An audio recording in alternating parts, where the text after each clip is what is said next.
Hi, I'm Barb Nangle. I'm the founder and CEO of Higher Power Coaching and Consulting LLC.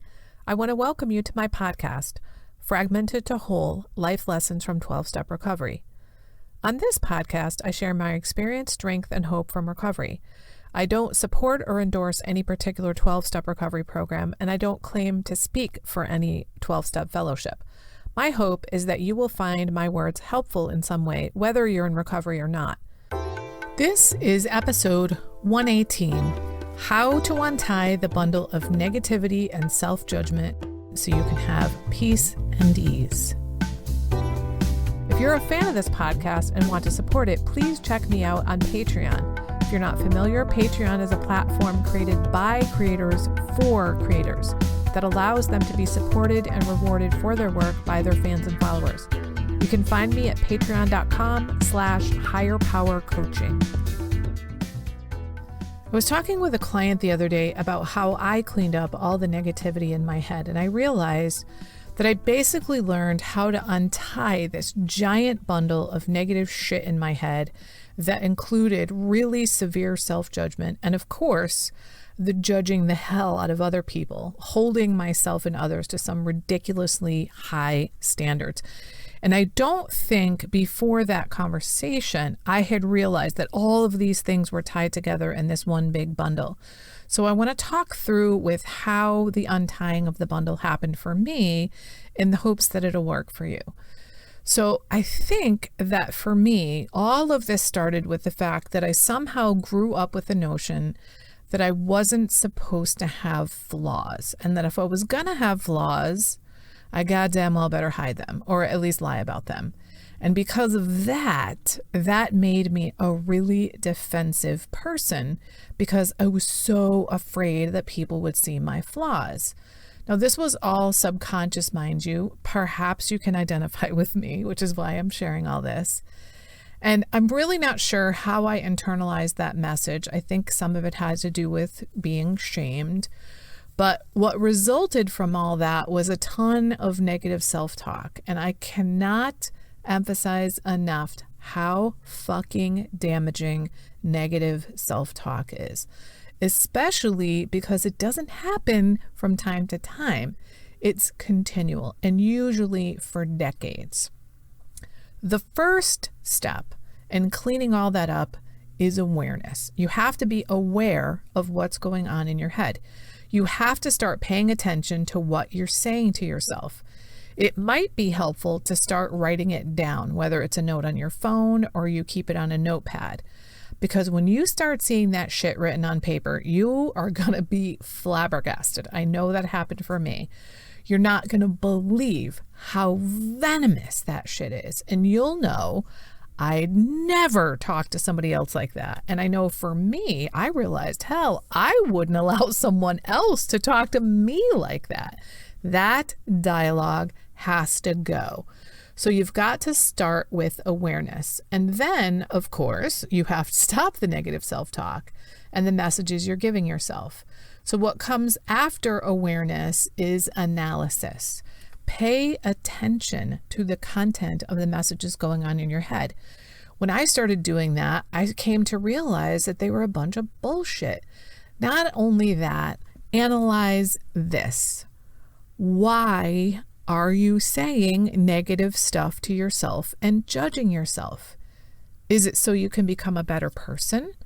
Well, guess what? It's not working. In fact, it's backfiring.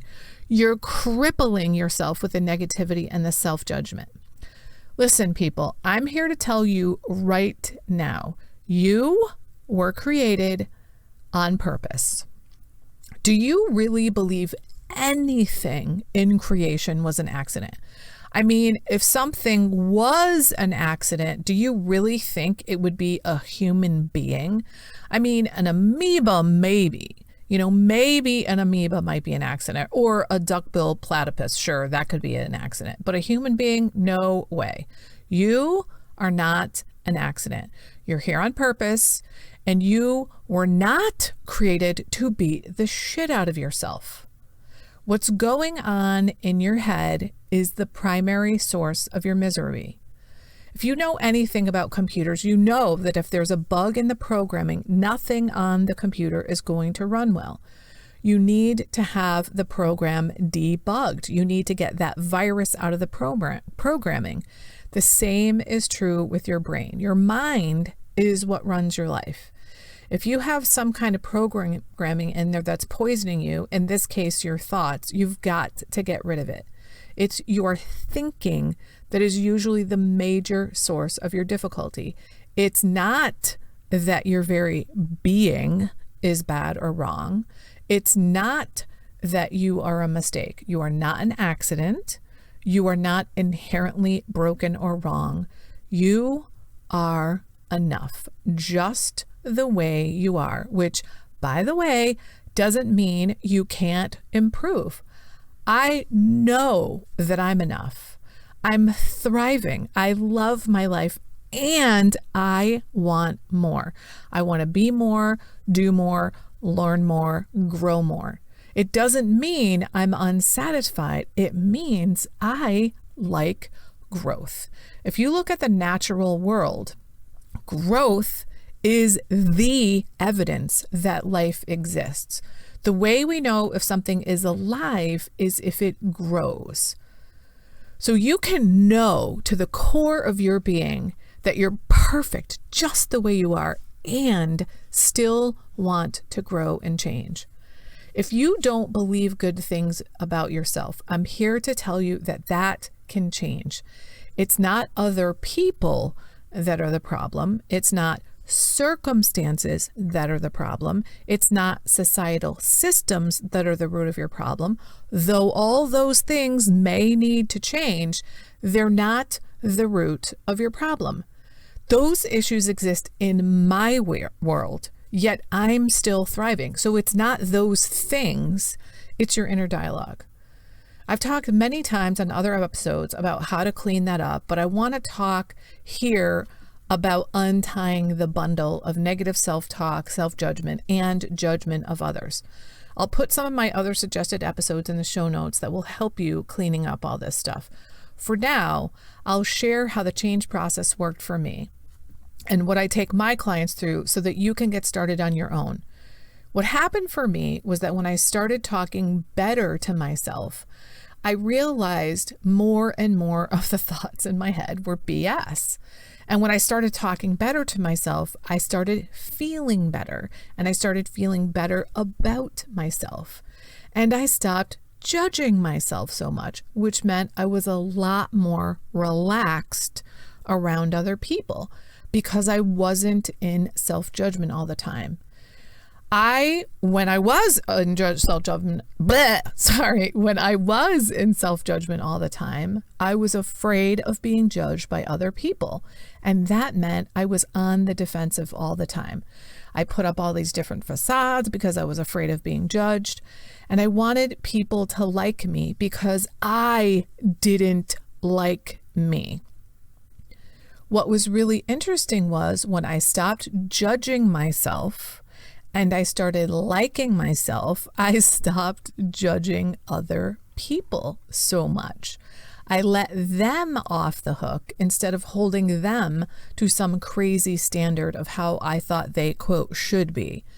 This is a perfect example of the psychological notion of projection, which is that we project what's going on internally to the outside world. I was judging myself by holding myself to the impossible standards of you're not supposed to be flawed. And what I was projecting onto the world was you're also not supposed to be flawed.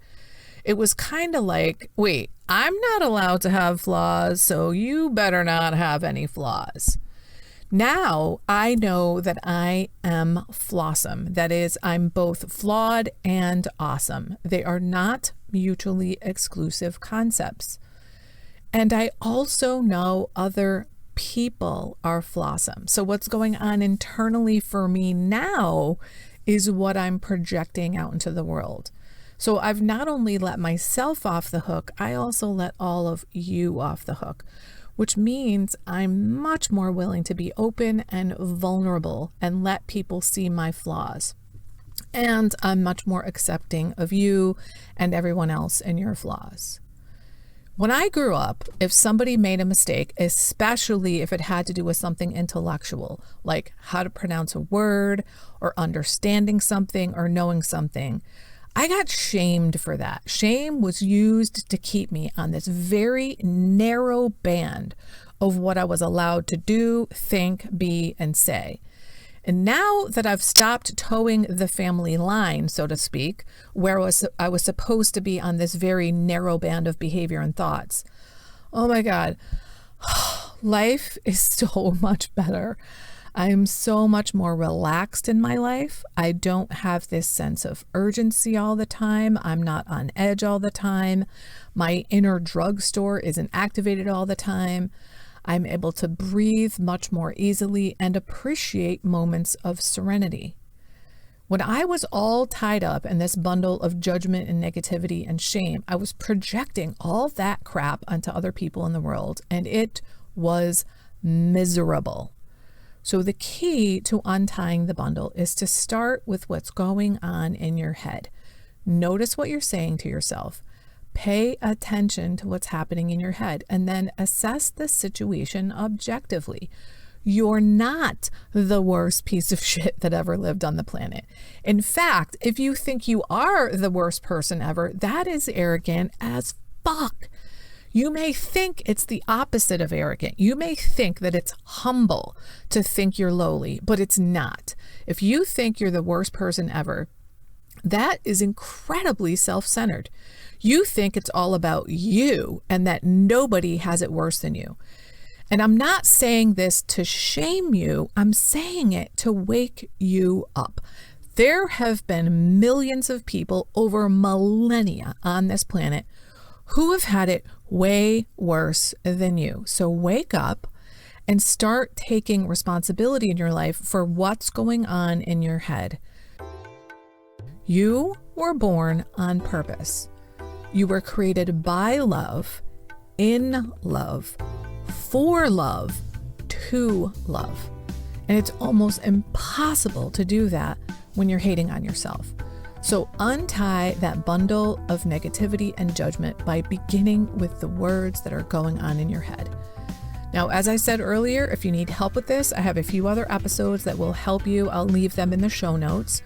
You might also want to join my membership community, which is called Secure, Loved, and Brave, and will help you learn how to start loving yourself.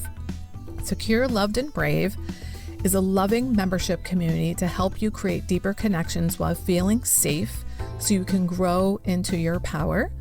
It's $47 a month for the first 3 months and $97 after that. It includes 2 group coaching calls a month, a Facebook group to help stay connected in between, and a shit ton of worksheets and journal prompts and handouts to help you have a better life and grow to learn how to love yourself better. I'll put the link in the show notes to that too, or you can find it on my website, which is on my Instagram bio. So go forth and love yourself.